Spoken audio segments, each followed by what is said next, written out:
Pickaxe करके एक mountain है और उस वहाँ पर ये कहा जा रहा है कि एक तरह से अंडरग्राउंड इंस्टॉलेशन वहाँ पर है जहाँ सेंसिटिव न्यूक्लियर मशीनरी का पूरा ईरान की तरफ से सेटअप लगाया गया है। और अगर यहाँ पर बमबारी की जाए, इसको पूरी तरह से तबाह किया जाए तो एक बड़ा नुकसान ईरान को होगा, क्योंकि ये जो पूरी लड़ाई अमेरिका और ईरान के बीच शुरू हुई थी वो एनरिच्ड यूरेनियम और इसके अलावा न्यूक्लियर वेपन्स को लेकर हुई थी। और जब इस लड़ाई को ख़त्म करने के लिए एक पूरा मसौदा तैयार किया गया, एक पूरा अग्रीमेंट तैयार किया गया, तो उसमें भी अमेरिका ने इस बात का जिक्र किया था कि ईरान अपने पास एनरिच्ड यूरेनियम नहीं रखेगा। ईरान में जितने भी न्यूक्लियर पावर प्लांट्स हैं वो उन्हें बंद करेगा और न्यूक्लियर मिसाइल्स और न्यूक्लियर वेपन के प्रोडक्शन को रोकेगा।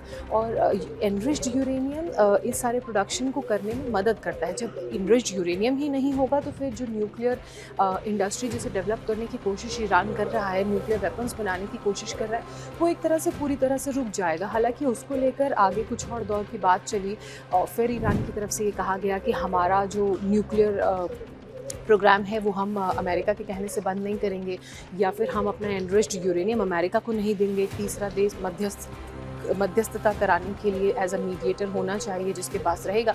हालांकि उस पर एक अलग लड़ाई चल रही थी, लेकिन जो समझौता हुआ था उसमें मुख्य बिंदु यही था।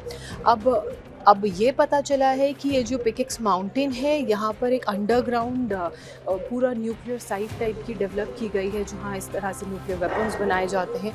अगर यहाँ पर हमला होगा तो ये भी ईरान पर एक बड़ा हमला होगा। और यही इसीलिए सिचुएशन रूम में जब मंगलवार रात को अमेरिका के वक्त के मुताबिक चर्चा हुई डोनाल्ड ट्रंप की उच्च अधिकारियों के साथ अपने, तो इन तीनों विकल्पों पर चर्चा की गई। हालांकि एक बात बहुत क्लियर कर दूं कि इन विकल्पों पर चर्चा की गई है, अभी किसी विकल्प को ऑप्ट नहीं किया गया है। और जिस तरह से हमले हो रहे हैं उसमें दोनों ही तरफ से हमले किए जा रहे हैं। अमेरिका स्ट्रेट ऑफ हॉर्मुज़ के इलाकों को टारगेट कर रहा है ईरान में। इसके अलावा जो ईरान है वो कतर, बहरीन और यूएई के इलाकों में जो भी अमेरिकी इस्टेब्लिशमेंट्स हैं, चाहे वो सैन्य इस्टेब्लिशमेंट्स हों या नेवल फ्लीट्स ही के ऑफिसेज़ या वो लोकेशंस क्यों ना हो स्ट्रेटेजिकली इंपॉर्टेंट, वहाँ पर टारगेट कर रहे हैं, उन्हें निशाना बना रहा है। एक लेटेस्ट नंबर सामने आया है कि अमेरिका की तरफ से जो हमले हुए हैं उसमें लगभग 300 के करीब लोग घायल हैं, कई लोगों की जानें गई हैं।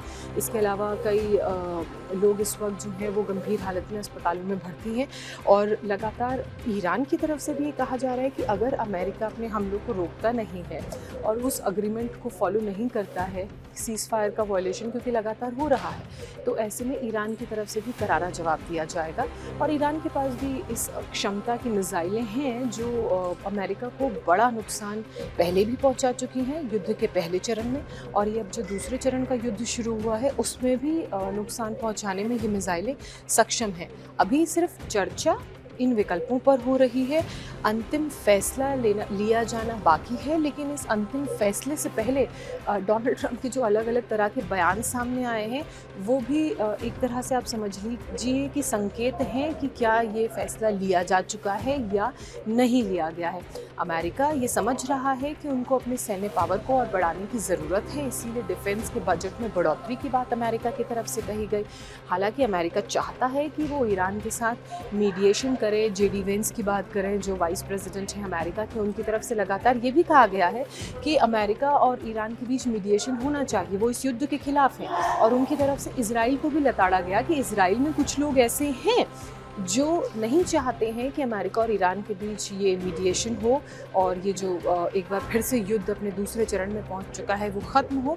तो उसको लेकर लगातार बातें सामने आ रही हैं, प्रतिक्रियाएं सामने आ रही हैं। लेकिन जो सबसे ज़्यादा रेपरकशन अगर कोई झेल रहा है तो अमेरिका, ईरान के अलावा वो देश हैं जो सीधे स्ट्रेट ऑफ हॉर्मुज़ और मिडिल ईस्ट की तरफ तेल के लिए निर्भर करते हैं, जिसमें भारत भी शामिल है। अब ऐसे में सवाल ये उठता है कि अगर ये युद्ध ऐसे ही जारी रहा और ये युद्ध ख़त्म नहीं हुआ तो क्या एक बार फिर से भारत में तेल और गैस की कीमतें बढ़ जाएंगी, दाम महंगे हो जाएंगे? क्या जनता को एक बार फिर से महंगाई की मार झेलनी पड़ेगी?